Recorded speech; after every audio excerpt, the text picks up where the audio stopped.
आज हमारे साथ बात करने के लिए पूर्व जदयू प्रत्याशी एवं जदयू राज्य कार्यकारिणी सदस्य सरुख्ता अजीम जी है। आपका सन सिटी न्यूज़ में स्वागत है। बहुत बहुत धन्यवाद। आपको नए साल की मुबारकबाद भी।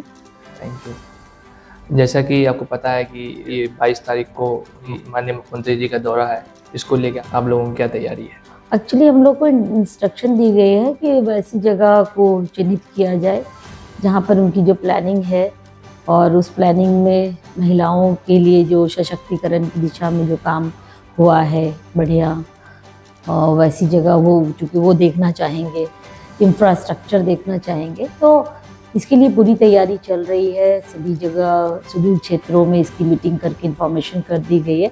बट ये पूरा कार्यक्रम एक प्रशासनिक कार्यक्रम है, प्रशासन के द्वारा इसको आयोजित किया जा रहा है। तो निश्चित तौर पर हम लोग जो कार्यकर्ता हैं, जो पार्टी के लोग हैं, हम लोग सब वहाँ संगठित रूप से मौजूद रहेंगे। बीते दिनों जो बीपीएससी अभ्यर्थियों में जो लाठीचार्ज हुआ है, कुछ छात्र अनशन पर बैठे हैं एग्जाम को लेके। बीपीएससी ने खुद माना है कि कुछ सेंटर्स पर अनियमितता हुई है, उसको लेके कुछ एग्जाम भी लेके इसमें पूरे छात्र मौजूद नहीं रहे। और कुछ राजनेता, हम नाम देना नहीं चाहते हैं, उसमें राजनीति, छात्र के आंदोलन को राजनीति रंग देने की कोशिश कर रहे हैं। इसको आप कैसे देखते हैं? देखिए, ये चूँकि बीपीएससी अपने इससे कंडक्ट कराती है एग्ज़ाम, और इसमें जो फॉल्ट हुआ है उसको डिसीजन भी लेना चाहिए। और छात्रों के प्रति मेरी भी संवेदनशीलता है, क्योंकि हम भी उनके प्रति सहानुभूति रखते हैं। अगर किसी के साथ इनजस्टिस हुआ है तो जस्टिस होनी चाहिए। अब री एग्जाम के पक्ष में जैसा कि हाई कोर्ट में पिटीशन भी दायर की गई है, तो अब तो कोर्ट के फैसले का इंतजार करना होगा। जी। माननीय नेता प्रतिपक्ष जो मैया सम्मान योजना की जो घोषणा की है, जो जनता को लुभाने की कोशिश की जा रही है, कुछ रेवड़ी देने की कोशिश की जा रही है, और वो सत्ता में जब थे तो इन्होंने ऐसी कोई घोषणा की नहीं की और सीमांचल के लिए कुछ खास नहीं किया। जैसे माननीय मुख्यमंत्री जी आए, कुछ प्रयास कर रहे हैं, इसको आप कैसे देखते हैं जो लुभाने की कोशिश कर रहे हैं? वो देखिए, ये लुभाने की कोशिश कर रहे हैं, बट हमें नहीं लगता है कि मैया योजना उन्होंने जो शुरू किया है, माँ बहन योजना, जी जी, माई बहन योजना, उसी टाइप का, उसी का पैटर्न। हाँ, वो देखिए, पूर्व में आपको पता है कि 15 वर्ष उन्हें उन लोगों को मिला था, बीच में भी रहे वो, फिर बीच में भी उप मुख्यमंत्री के रूप में रहे। तो निश्चित तौर पर आपने देखा कि बिहार के लोगों के लिए क्या किया। कोई इस तरह के विजन नहीं है उनके पास, उनका पारिवारिक राजनीति है, और पारिवारिक राजनीति में ये सब एक बात बोल रहे हैं, बट इसमें कुछ सच्चाई नहीं दिख रही है। और उन्होंने एक वीडियो जारी कर रहे हैं, उन्होंने अपनी माता जी के साथ वो अलाव में ताप रहे हैं, बच्चे ठंड में तप रहे हैं, वो जाने का काम भी नहीं किए। इसको आप कैसे देखते हैं? नेता प्रतिपक्ष निश्चित तौर पर ठंड में बैठे हैं, मजबूत अपोजिशन के रूप में वो बिहार में दिख रहे हैं, और यहाँ अलाव की व्यवस्था नहीं और वो अलाव सेक रहे हैं। हाँ। और यहाँ की ठंड में, शीतलहर में लोग मर रहे हैं, रिक्शे वाले, गरीब, किसान, मजदूर, उनको तो बाहर निकल करके लोगों की अलाव की व्यवस्था करानी चाहिए। जी। लास्ट के 2 सवाल हम ये पूछना चाहेंगे। आप जब आपको जनता ने अपोजिशन इलेक्ट किया, सेकेंड नंबर पे आप रही, इसका मतलब आपने इलेक्टेड अपोजिशन आपको रूप में जनता ने दिया आपको, मगर आप जनता के बीच में नहीं रही। विपक्ष की इस आलोचना को आप कैसे देखते हैं? नहीं, ये मैं इसका खंडन करूंगी, क्योंकि मैं जनता के बीच में ही हूँ और लगातार जनता की समस्या। विपक्ष की आलोचना है तो कैसे देखते हैं आप? विपक्ष का क्या है? विपक्ष तो देखिए बोलेंगे ही डिफरेंट तरह की बातें। विपक्ष तो इससे पहले 2020 के चुनाव में जब हम चुनाव लड़ रहे थे, तो विपक्ष ने तो बहुत सारी बातें बोली थी, मगर उन बातों में कोई सच्चाई दिखी नहीं जी। तो निश्चित तौर पर हमारी छवि को तो वो गिराने की कोशिश करेंगे ही जनता के बीच, ताकि उनका वोट बैंक वो लूट सके। लेकिन ऐसा कुछ नहीं, जनता के बीच बने हुए, जनता के द्वारा पूरा प्यार, स्नेह, सहानुभूति हमारे साथ है, और विपक्ष के बोलने से कोई इफेक्ट मुझे नहीं पड़ता, क्योंकि वो विपक्ष हैं तो हमारे अच्छे काम को भी वो बुराई बोलेंगे।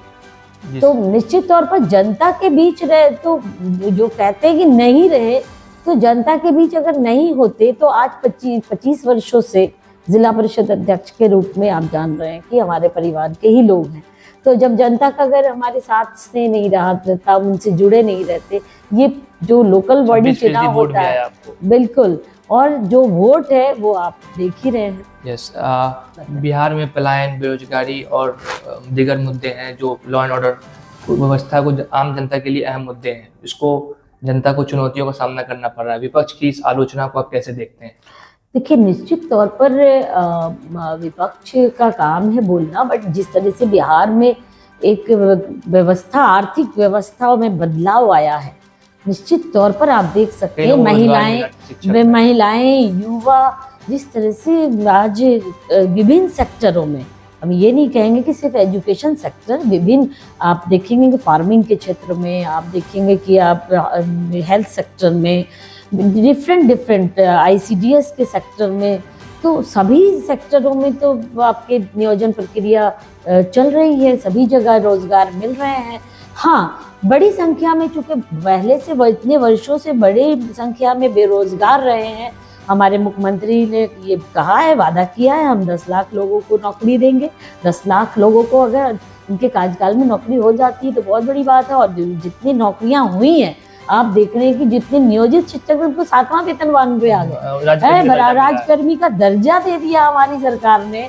और क्या कर सकते हैं? लास्ट एक सवाल पूछना, अगर जदयू आपको अगर प्रत्याशी बनाती है तो आप किन मुद्दों को लेकर जाएंगी क्षेत्र में, और मुख्यमंत्री जी के कार्य को कैसे पहुंचाएंगी, और जिसको आप करीब से देखा है जिस कार्य को?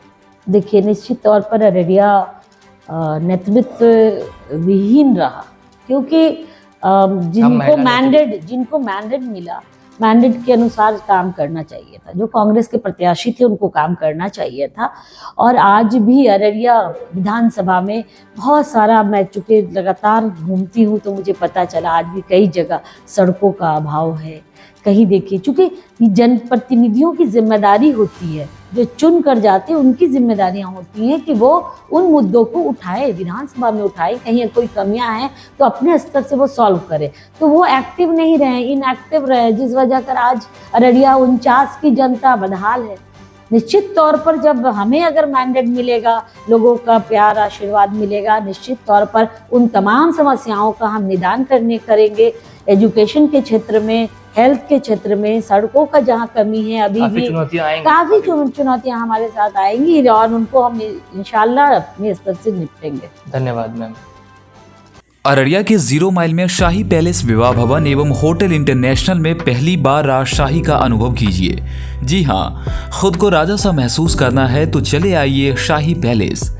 यह पैलेस राजस्थानी शैली में बनाया गया है, जिसका डिजाइन किसी राजा के महल से कम नहीं है। शाही पैलेस में विभिन्न साइज के 5 हॉल जैसे Darbar hall, Utsav hall, conference hall, royal hall, Shagun hall एवं होटल इंटरनेशनल में 12 डिलक्स रूम एवं डोरमेट्री जैसी हर तरह की सुविधा उपलब्ध है।